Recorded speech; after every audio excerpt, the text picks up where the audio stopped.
The world had gotten used to silence from the stars. After the initial chaos of discovering extraterrestrial life, Earth's governments banded together under a single policy: neutrality. No matter what war broke out across the galaxy, Earth would stay out of it. That's how it had been for the last 12 years. Neutrality kept the skies clean, the cities standing, and the people, mostly, safe. Alec Darrow remembered the day the first alien envoy landed in Geneva like it was yesterday.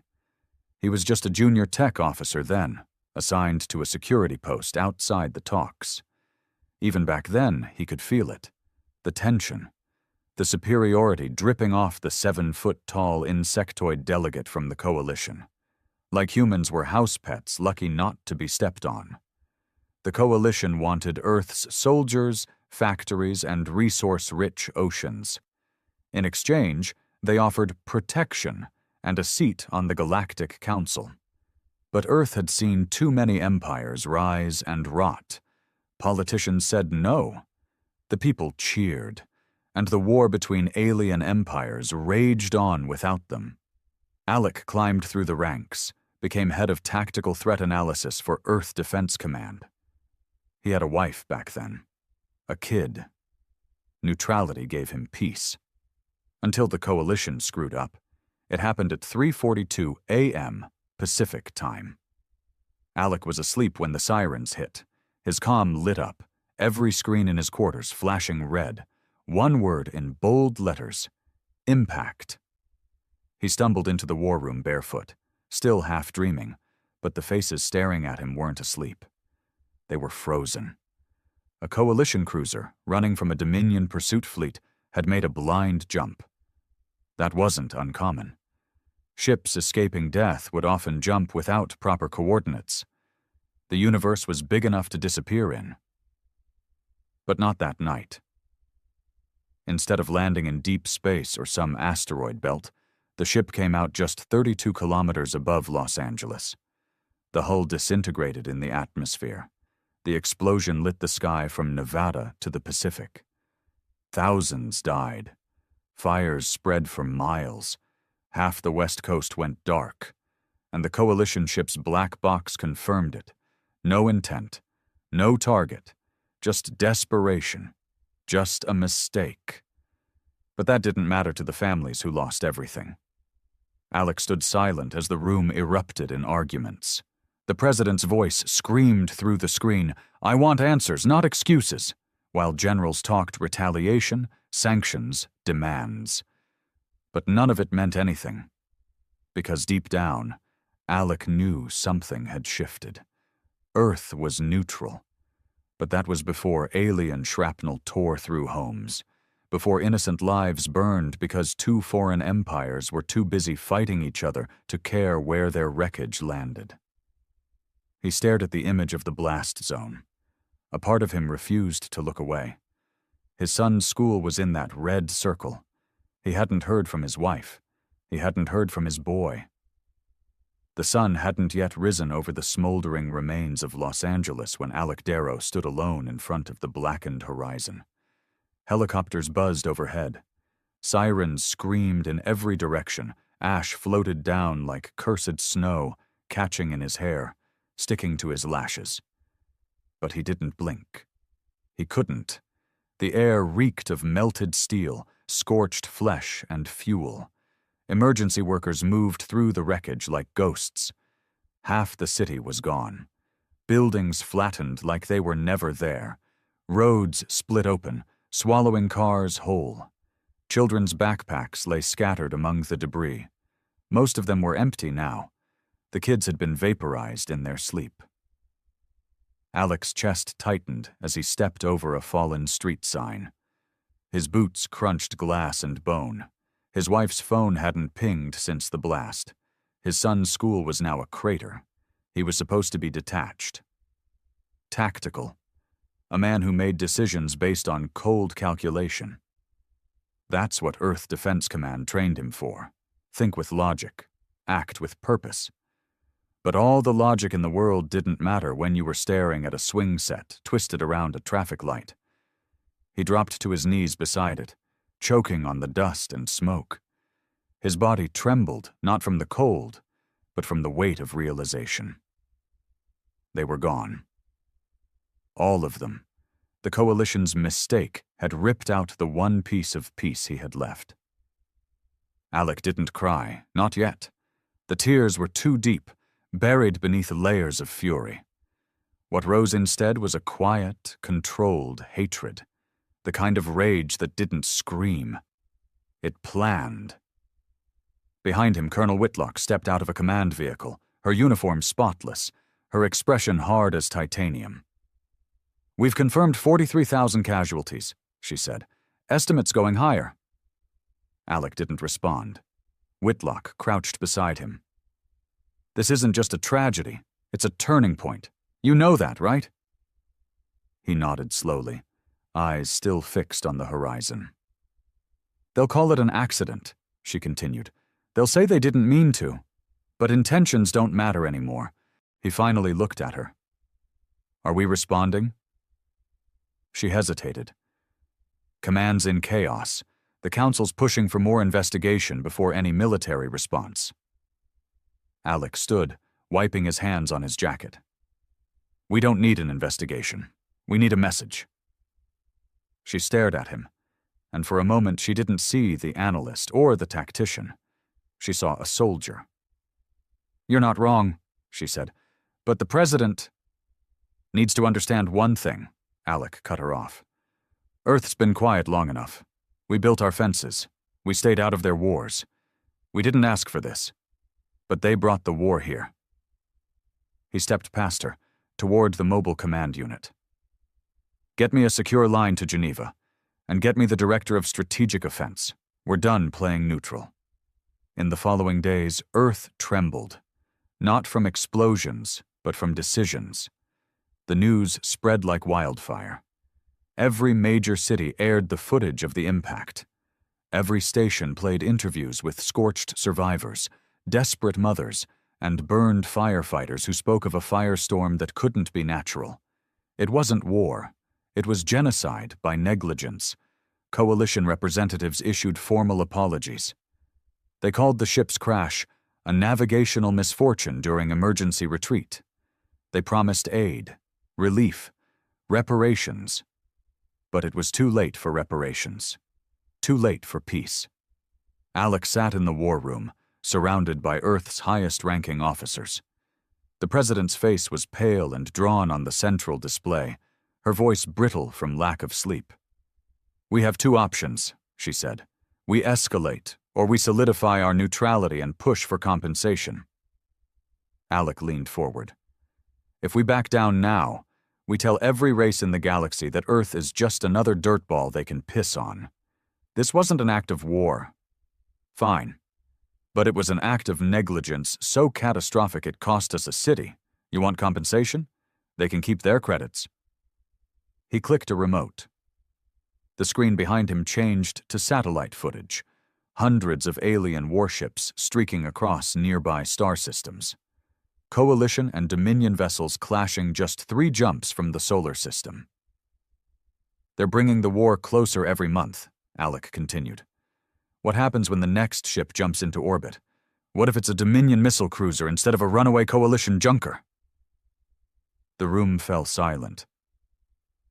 "Neutrality doesn't protect us anymore," he said. "It just paints a target on our back." Someone muttered, "So what do you suggest?" Alec answered without pause. "We build, we arm, and we hit them where it hurts. Not with full war, not yet, but with precision. Make them feel what we felt. A pain they won't forget." The President folded her hands. "You're talking about launching a strike." "I'm talking about sending a message." The operation was called Echo Dagger. Simple mission: infiltrate a Coalition comms relay station on the fringe of Sector D7. No civilians, minimal risk, but it controlled a major portion of their battlefield communication grid. Alec led the team personally, 12 of Earth's most elite soldiers. No flags, no insignias, just shadows. They dropped onto the barren moon in total silence, under a cold, red sky. Alec's boots sank into the dust as he scanned the horizon. No guards visible. The aliens had grown arrogant. The relay tower stretched into the sky like a skeletal finger. They moved quickly, disabling the sensors, hacking the control systems. Alec stood inside the command center 30 minutes later, watching the feed of coalition warships blink offline one by one. They didn't destroy the tower. They corrupted it, rewired its signals to spread misinformation, redirect fleets, interrupt emergency calls. They made the coalition blind in half the war zone. When they were done, they vanished, like ghosts. Within 48 hours, 3 coalition fleets were ambushed by Dominion forces. Thousands died. Their command structure faltered. No one traced it back to Earth. But the coalition suspected. They sent emissaries. Threats cloaked in diplomatic language. They demanded access to Earth's military files. They reminded Earth of its non-aggression pact. Earth sent back one reply. "We are reconsidering our position." Behind closed doors, Alec pushed harder. He met with weapons manufacturers. He ordered orbital defense satellites activated after a decade of sleep. He greenlit black projects previously frozen by Earth's peace doctrine. He wasn't just preparing for defense.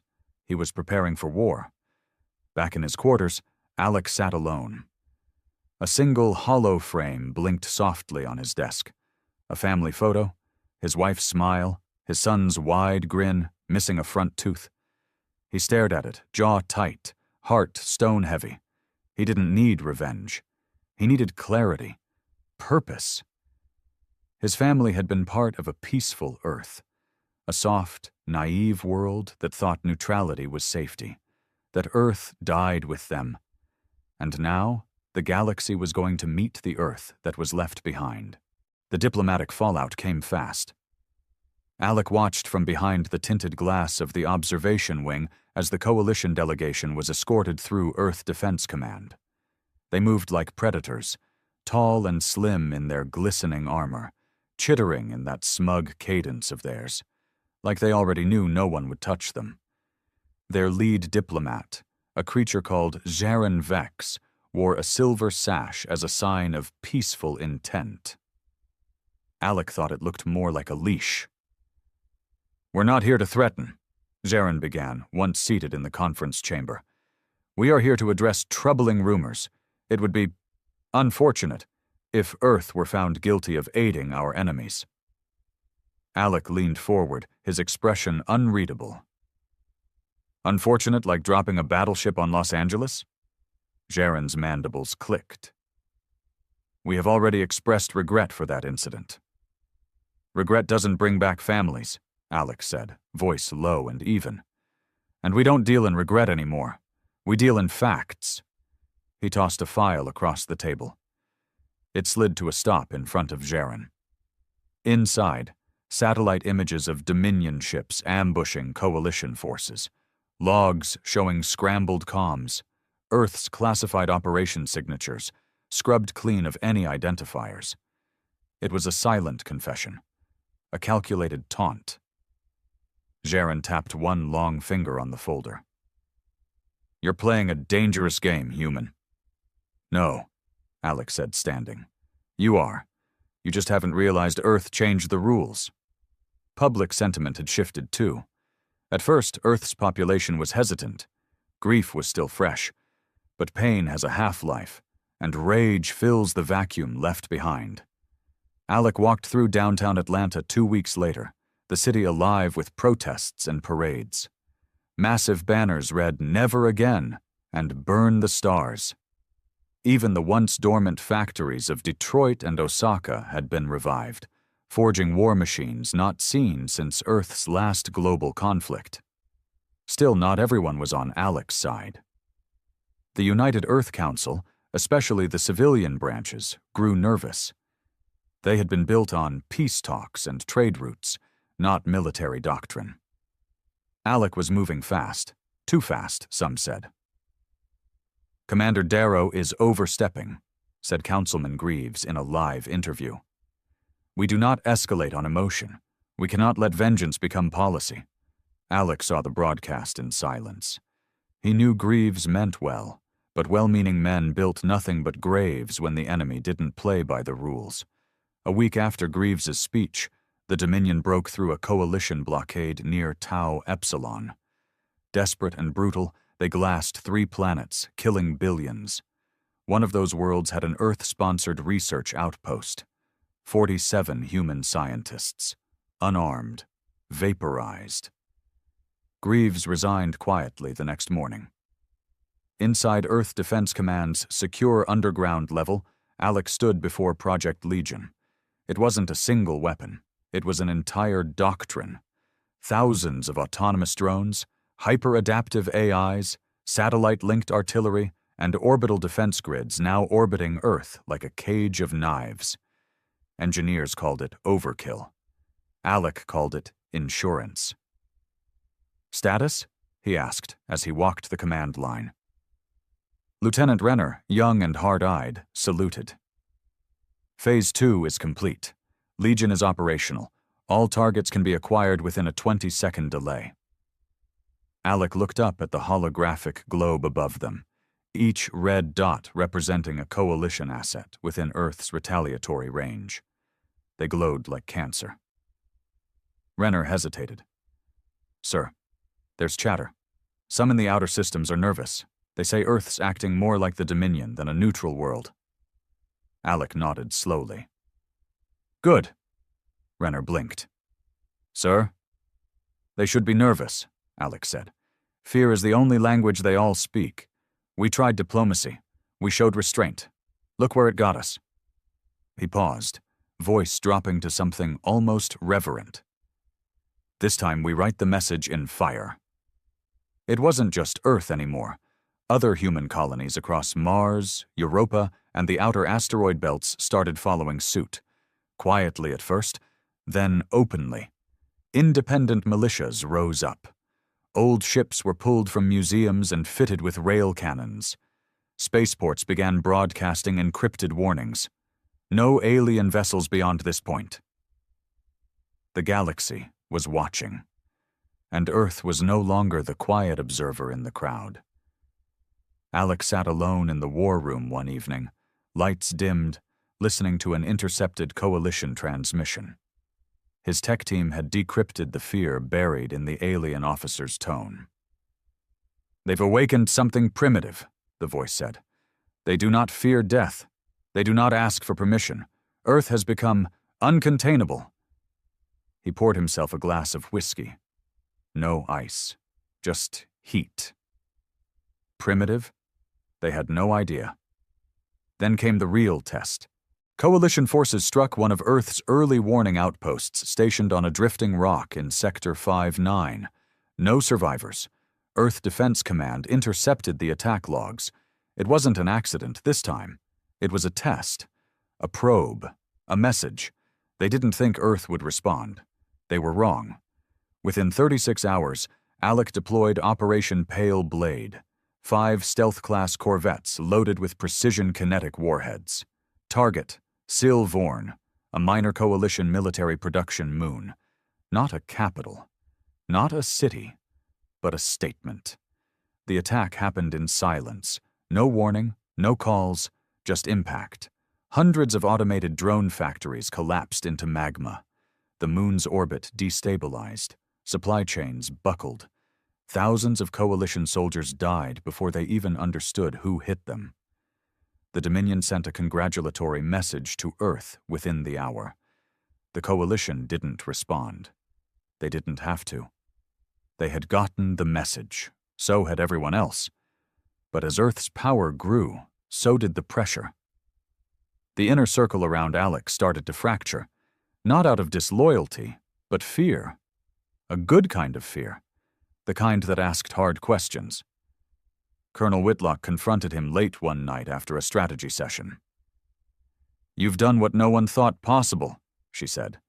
"You've turned Earth from a target into a weapon. But where does it end, Alec?" He didn't answer. "You lost your family," she said softly. "So did a lot of us. But revenge doesn't build a future. He looked at her, tired but unshaken. "This isn't revenge," he said. "This is survival with a backbone." She stepped closer. "There's a line, Alec. If we cross it, if we start looking like them, what's left of us?" He turned back to the screen, where a coalition fleet shimmered in orbit around a gas giant, unaware they were already being tracked. He muttered, "They showed us what happens when we hesitate."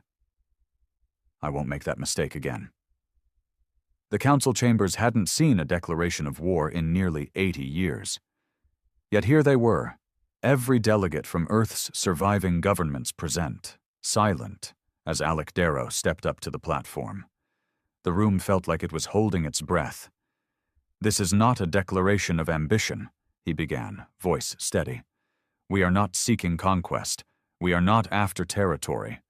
But after what happened in Los Angeles, after what happened at Outpost 7, we cannot continue to pretend neutrality is safety."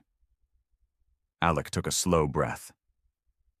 "The coalition has proven reckless, indifferent, and when they killed our people, they called it a mistake." He scanned the room. Hardened military men, terrified politicians, and too many scarred civilians filled the rows. "Earth did not start this war, but we will finish it." The screen behind him came alive, showing images of ruined cities, burned colonies, mass graves dug on Martian soil. "As of this moment, the United Earth Defense Command is launching full-scale military operations against coalition targets deemed hostile or negligent. We will strike surgically, with overwhelming force, until the galaxy understands. Earth will not be collateral damage." He paused again. Not because he needed to, but because the silence that followed made the message ring harder. The vote was almost immediate. The motion passed. Unanimous. Earth was at war. The news spread faster than light. Across human colonies, people gathered around holoscreens, some cheering, others stunned.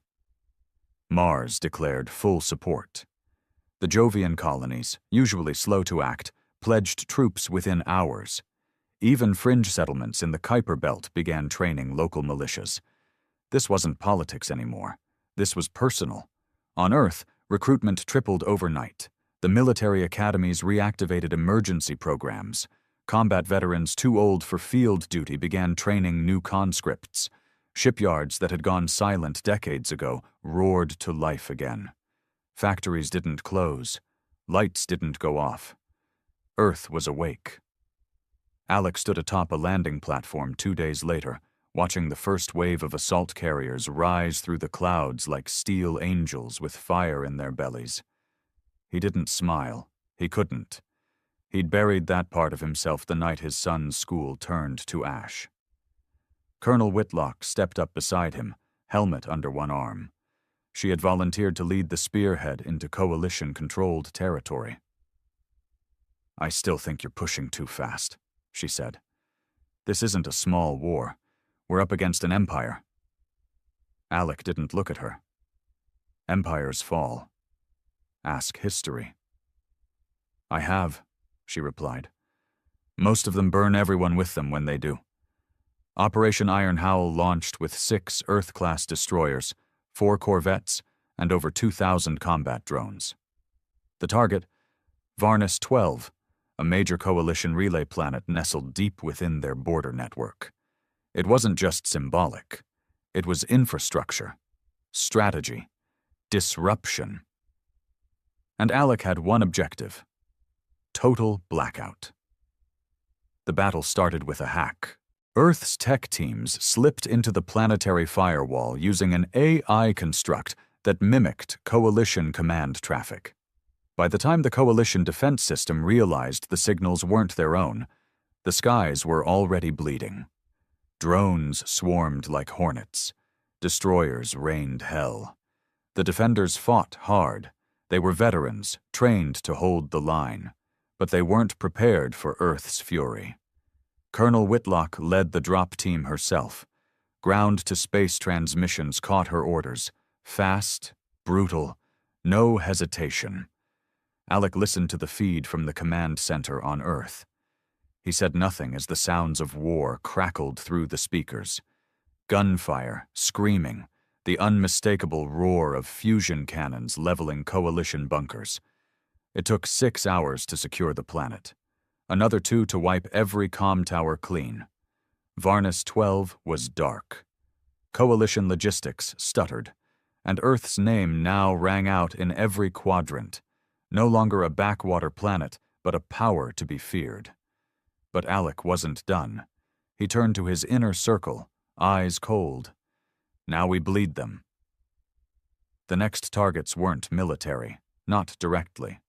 Alec authorized strikes on coalition fuel depots, trade stations, and transit hubs, facilities with dual civilian uses. They weren't off limits anymore. That decision cracked the Earth Council. Half the civilian leaders accused Alec of overreach, of abandoning Earth's principles. Alec didn't flinch. They abandoned ours when they flew a ship into a city of children, he snapped.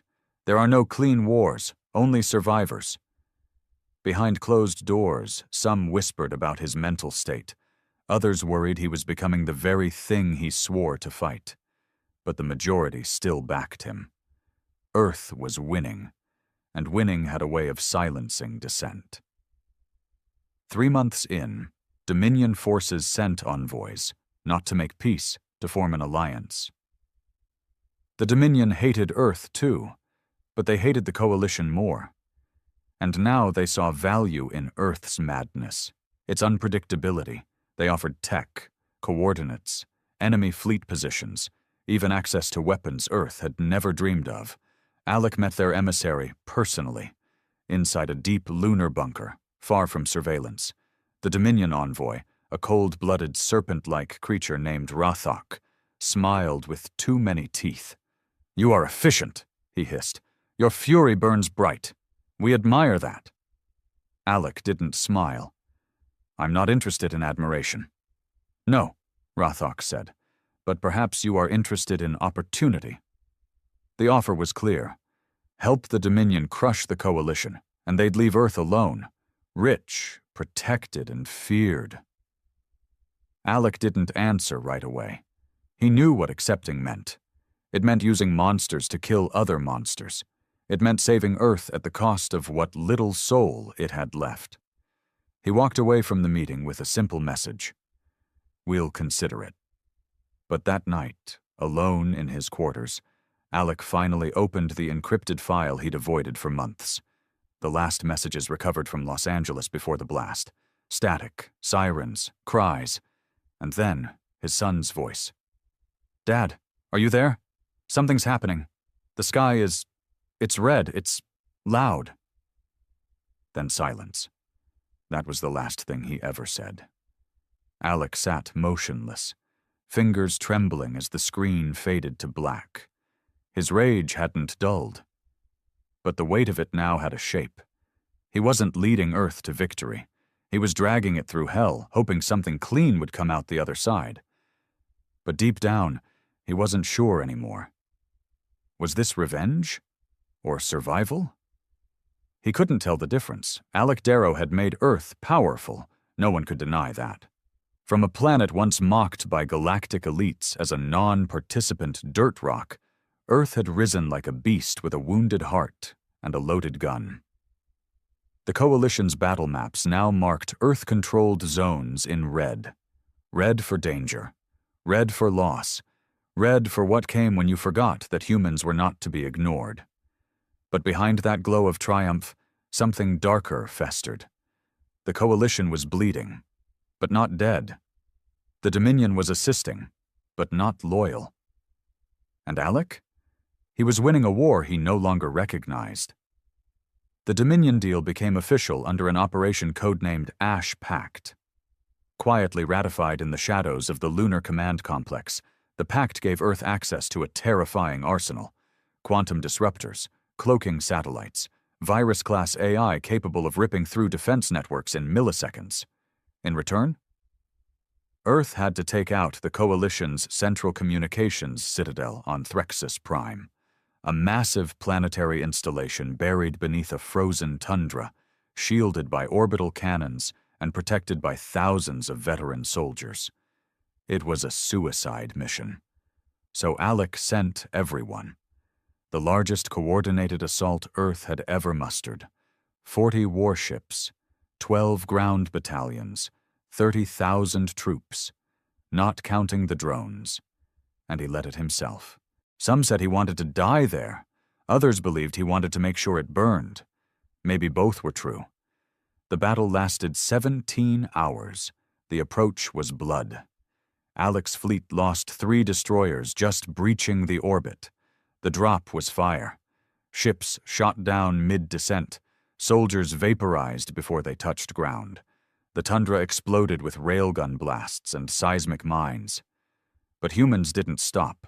They clawed, bled, and surged through the snow, turning every inch of ice into graveyards for alien defenders.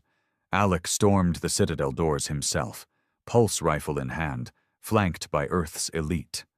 When they broke through, they didn't negotiate. They annihilated. The Coalition Command Center was reduced to molten steel and burning flesh. The primary signal dish, capable of controlling half the Coalition war fleets, was obliterated in a precision strike Alec ordered himself. The last transmission sent from Threxus Prime was Earth's symbol, a scorched blue planet circled by fire. Dominion broadcasts echoed with praise. Earth is the sword of vengeance, they called it. But on the ground, the soldiers didn't feel like heroes. They felt like butchers. 2 weeks later, protests started. Not from the coalition, not from outsiders, from within. Veterans returned with hollow eyes, talking about children caught in the crossfire, civilians frozen in bunkers that Earth torched without warning, biofields that turned lakes into poison. Leaked footage showed Alec giving the go-ahead for the strike, even after intel suggested non-combatants were in the lower sectors. The council demanded an inquiry. Alec refused to appear. He stayed underground, deep in the lunar strategic nexus, where no politician could touch him. He issued orders. He watched the stars burn. And he said nothing. Colonel Whitlock, once Alec's fiercest ally, could no longer remain silent. She stormed into the nexus one night, pushing past security like she still wore command armor. Alec was alone, his face lit by the glow of a dozen live feeds. Earth's expanding military reach, real-time updates from Dominion channels, casualties rolling in by the minute. "Are you even human anymore?" she snapped. Alec didn't look at her. "This isn't a game, Sarah." "You ordered a massacre," she said. "There were kids, families. You torched the entire sector without warning." "They were part of the machine," he replied coldly. "That machine killed my son." "That machine isn't everyone," she shouted. "You're turning Earth into the very thing we claimed to stand against." His hands tightened into fists. "We were neutral. We were quiet. And we were ignored. Now they listen. Now they run." "They fear us," she said, voice trembling. "And fear doesn't build alliances. It doesn't build peace. It builds monsters." For a moment, Alec said nothing. Then let them fear me. Word spread of Whitlock's resignation. Soldiers whispered that the war hero had finally broken ranks. Some called her a traitor. Others called her the last sane officer Earth had left.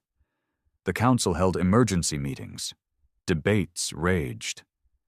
But Alec's support held for now. He had made Earth untouchable. And that kind of power, even when wrapped in blood, was hard to surrender. Then, the Dominion made their real move. They offered Alec something no Earth leader had ever been given: a seat at the Dominion Council, a voice in galactic policy, the promise of co-rulership over conquered coalition sectors. But the price? Subjugation. Not of Earth, but of Earth's allies. Mars, Europa, Ceres, any human colony that questioned Dominion law would be silenced. Earth would be supreme, but only if it kept others beneath it. It was a test. The final one. And Alec didn't answer right away. He stared at the stars for 3 nights. No sleep, no food, just silence. He remembered his wife's voice, his son's laughter, their apartment in L.A. the piano, the smell of burnt toast in the morning. He had traded all of it for victory. And now the galaxy wanted him to trade what little humanity he had left. When the Dominion emissary returned, Alec met him in the war chamber. "You offer Earth power," Alec said. "You think that's what we've been chasing?" The emissary smiled with venom. "Isn't it?" "No," Alec whispered. "We've been chasing silence, safety, the right to exist without permission." He stepped forward. "You think we'll kneel now that we're armed? You think we'll bow just because you brought us weapons?" The emissary's grin faltered. "We're not your sword," Alec said. "We're the fire you can't put out." Then he activated the kill code. 12 Dominion operatives embedded across Earth's command hubs died instantly. Neural implants scrambled. Their spies, their leverage, gone. "I reject your offer," Alec said. "You'll make an enemy of us," the emissary hissed. "You already did." The room went dark. War with the Dominion had begun. But this time Earth was not the underdog. It was the storm. War with the Dominion didn't begin with a declaration. It began with silence, the kind that stretched across space like a vacuum, swallowing stars and stripping meaning from all noise. Alec Darrow knew it well. That silence came before every storm, every betrayal, every ambush he'd survived since this war began. And now it was here again. The Dominion pulled back their envoys. All communication ceased. No trade ships, no diplomats, no threats, just space and quiet. Within a week, Earth's border satellites began to ping unidentified objects creeping along the edges of the Kuiper Belt, fast, shielded, and moving in synchronized silence. They were scouting, plotting, preparing. And Alec knew what came next. Back on Earth, Alec stood before the Central Command Assembly, his voice sharper than ever. "They didn't strike because I insulted them. They didn't retaliate because I rejected their power. They're waiting," he said, tapping a map of Earth's outer colonies. "They're watching us tighten our defense. They want us to sweat. They want us spread thin. Then they'll strike where we least expect." The council wasn't listening like before. Too many empty seats. Too many members on leave. Too many dissenters now considered suspect. And those who remained stared at Alec not with admiration, but doubt. "Commander Darrow," one civilian voice said, respectfully, "how long can we fight the Dominion and the Coalition at the same time?" Alec looked directly at him. "As long as it takes." "People are starving on Mars," another added. "Ceres has water riots. We're conscripting teenagers now. Is this still about protecting Earth? Or about proving something?" That hit harder than it should have. Alec didn't answer right away. He could feel it in the room, loyalty draining like heat from a dying star. "We were dragged into this war by their mistake," he said finally. "We stayed neutral. We begged to be left alone. They gave us fire instead." He leaned forward. "So now they'll burn with us." But burning has a cost. Earth's outer colonies were crumbling. Trade was gone. Power grids were failing. Medical supplies scarce. The Mars Authority issued a coded message to Earth Command warning of civil unrest. And for the first time in months, Earth Defense Command received a message from within. Encrypted. Anonymous. One sentence. "He's going too far." Alec wasn't shocked. He had expected it. What shook him was the signature attached to the second message that followed, Colonel Whitlock. It wasn't even subtle. She was rallying support behind the scenes, not to depose Alec, not yet, but to split Earth's command structure, to create a parallel council, one dedicated to diplomacy, refugee support, and possible peace talks. Talks with the Coalition, talks with the Dominion. It was betrayal, wrapped in compassion. The kind of betrayal that would gain traction because it didn't wear a mask. It wore a uniform Alec had once respected. Alec summoned her. She came without a guard, without armor, without fear.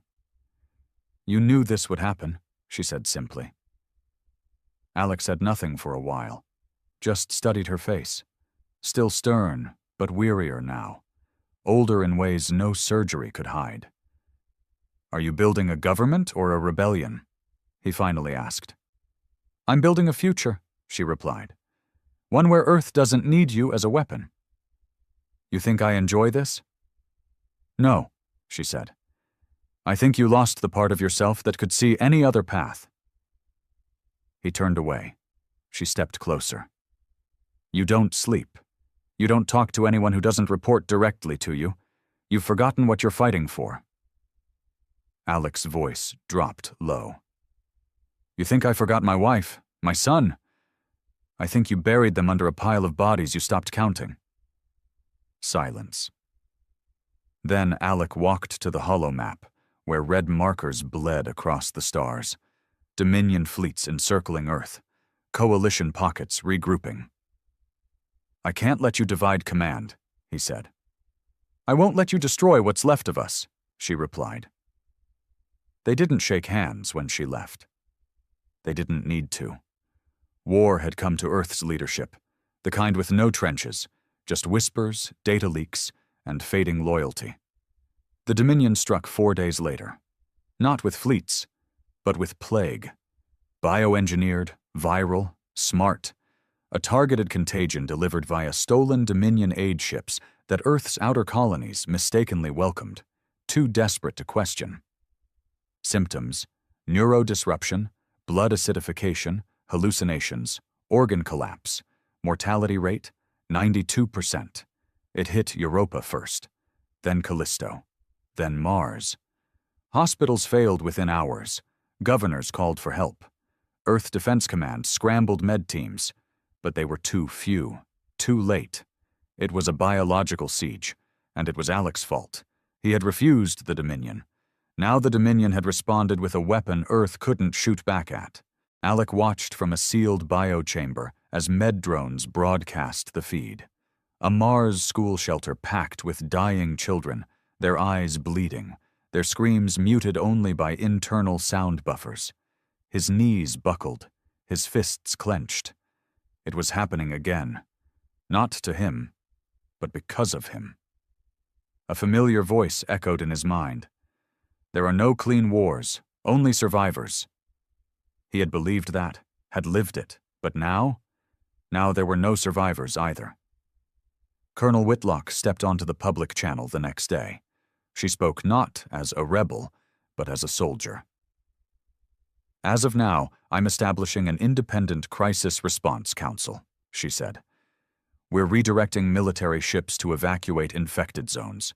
We will establish contact with any galactic power willing to send aid, regardless of allegiance." The broadcast spread like wildfire. Mars joined her, then Europa, then the Ceres belt. And with each colony, Alec's grip cracked further. Earth was split, not by bombs, but by the truth. Alec stood before the war map, now a tangled mess of blinking signals. Some marked loyal, some marked neutral, some marked rogue. He had turned Earth into a sword, but in his hands, that sword had become a noose. His communications chief entered quietly. "Sir," she said, "Dominion flagship entering Sol system.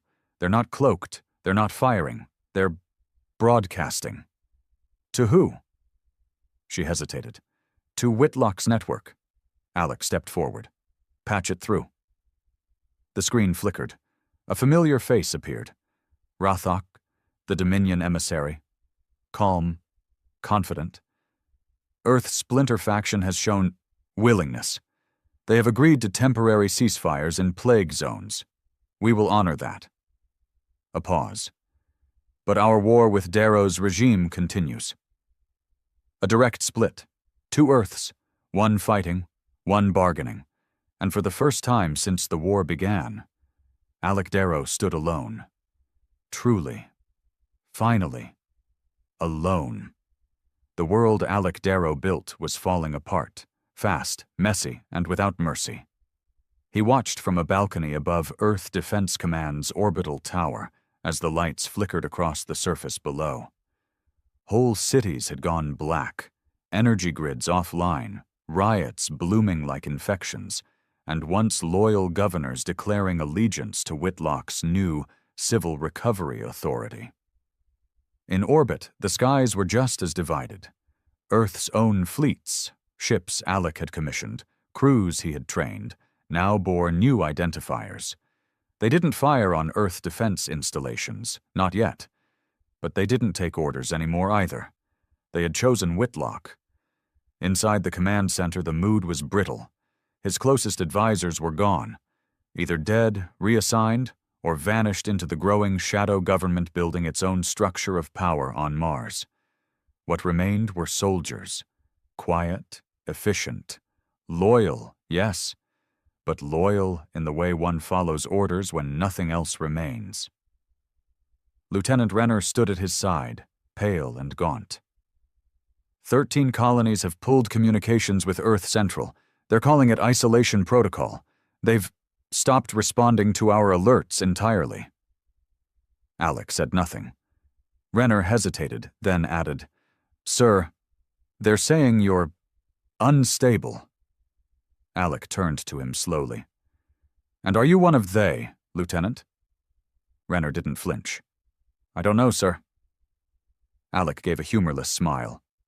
Honesty. Rare thing these days. He looked back to the monitors. Dominion ships still hung at the edge of Sol, unmoving. A threat in plain sight, but untouched for now. Whitlock's ceasefire held, and even the Dominion, perhaps amused by Earth's internal fracture, abided it.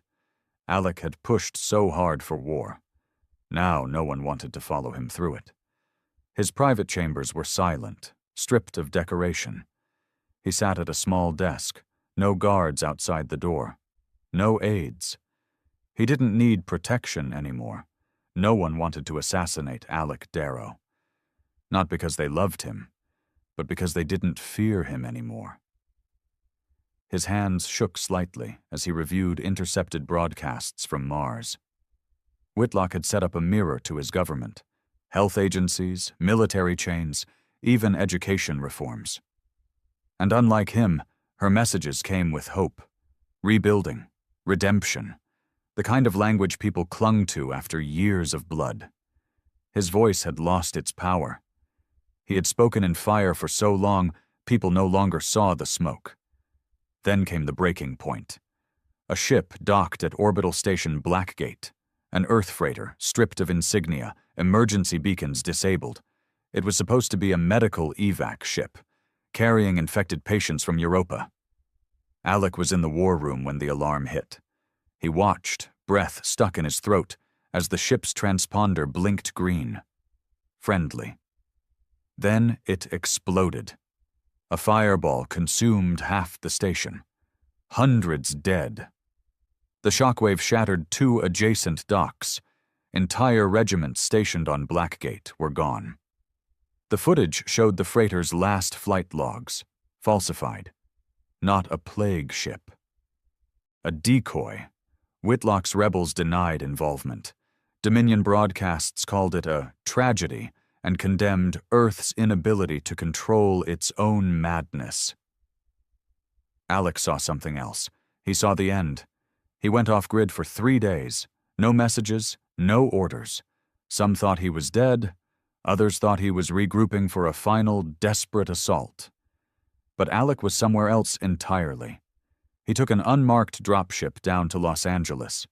The crater that had started everything was still cordoned off by metal fences and black military tents. But no one stopped him. He walked through the ruins like a man looking for pieces of himself. He found none. No ghosts, no signs, just silence. Then, at the edge of the blast zone, he saw the wall. Names, thousands of names etched into synthetic stone. His son's name was there, Milo Darrow, age 8. Underneath, a message. We remember not the flames, but what they took from us. His hand hovered over the engraving. This was what the fire had started for. This was what it had all been about. But now Milo's death had become just another name in a longer list Alec had made with his own hands. He dropped to his knees. Not in grief, but in clarity. The war had stolen him, and the only way to end it might be to steal something back. He returned to orbit with a new directive. No speeches, no commands, just a direct message, encrypted and sent only to one terminal. 2. Colonel Whitlock, subject, surrender. Her reply came within hours. I'm listening.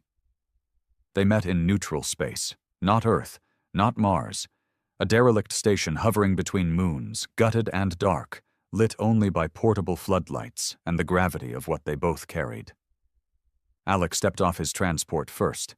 Whitlock stood waiting, arms crossed, not a weapon in sight. First time you've come unarmed in years, she said. I didn't come for a fight. No? She asked. Because that's all you ever brought with you. Alec nodded once. You were right. Whitlock's brow furrowed slightly. You said I buried them beneath a pile of bodies I stopped counting, Alec said. You were right. He took a breath. I thought making the galaxy fear us would protect Earth, that if they bled enough, they'd never come near again. They won't, she said. They'll destroy us first. He nodded again. I know. So why are we here? Because I want you to take command. She blinked. I've lost the war, he said. Not to the Dominion, not to the Coalition, to us, to what we became. He handed her a data slate, authorization codes, command overrides, everything. I don't expect forgiveness, he said. But I want Earth to have a chance. Whitlock stared at him like she was trying to see the boy he used to be before the fire took him. Then, slowly, she reached out and took the slate. Alec Darrow returned to Earth once more. Not in glory, not in chains, just a man walking home. Whitlock announced the transition of power publicly. No fanfare, no celebration, just a promise. From this day forward, Earth will not lead with fear, but with resolve. Dominion ships began to withdraw. The Coalition, too battered to respond, made no moves. Earth stood alone again. But for the first time in years, that didn't feel like a weakness. It felt like peace, fragile, barely breathing, but real. And Alec Darrow, architect of war, bearer of fire, watched it from a quiet field where no walls bore names and no skies burned red. For the first time since Milo's voice went silent, Alec cried. Not for loss, but for what might still be saved. Alec Darrow never returned to power. Not once. After he handed the slate to Whitlock and gave up control of Earth's military machine, he disappeared from the public eye like a ghost into fog. There were no statues built, no medals awarded, no governments named after him. He didn't want any of it. He barely wanted to be remembered. What he wanted, what he needed, was to be forgotten long enough to find out if Earth could survive without him. It turned out it could. Barely. Under Whitlock's guidance, Earth entered what historians would later call the Grey Restoration. Not quite peace, not quite war, more like recovery through exhaustion. The Dominion, though stung by Alec's defiance, had gotten what it wanted: chaos. But it had also suffered too many losses to risk full confrontation. It withdrew slowly, licking its wounds, and began focusing on internal expansion once again. The Coalition fared worse, fragmented, disgraced, left to rot in the sectors Earth's military had broken. It fractured into splinters, pirate clans, and rogue fleets that would haunt border systems for years, but never again threaten galactic dominance. Earth, bruised and bloodied, finally had breathing room. It used it to rebuild. Under Whitlock, former military ships became science vessels. Drop carriers turned into hospitals. Mars and Europa received emergency food shipments. Defense towers were recoded to scan for life-saving signals, not kill orders. The colonies began communicating again, hesitantly, then with hope. But Alec Darrow was nowhere to be found. Not in speeches, not in celebrations. He had become myth, whispers in mess halls and training academies. The man who burned the sky so we could see the stars.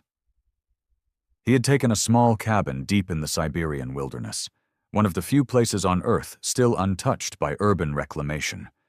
No tech grid, no surveillance, just snow, silence, and sky. He didn't miss the war, but he didn't forget it either. Every night he lit a fire, sat on the porch, and remembered the names.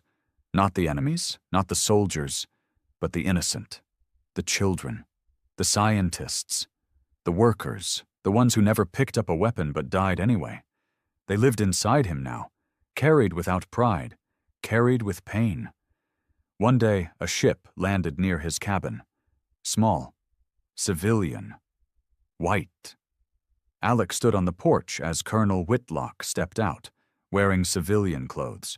Her hair was shorter now, her posture lighter. She didn't salute. He didn't stand. They just looked at each other for a long, cold moment. Then she spoke. Had to reroute a lot of airspace permissions to find you. He gave a quiet smirk. I figured you'd stop trying after the second year. She walked up the porch steps, sat beside him, pulled out a small flask. I brought coffee. Real, no synth. He took it, sipped, nodded. Still better than mine. They sat in silence for a while, watching the forest shift in the wind. Then, finally, she asked, "Do you ever wish you'd let it all burn?" He didn't answer immediately. "I used to," he said at last, "but that was when I still believed vengeance was justice.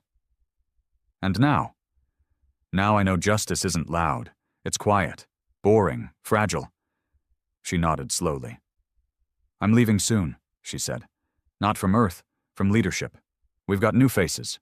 Young, smarter than us. Good. I wanted to see you before I go."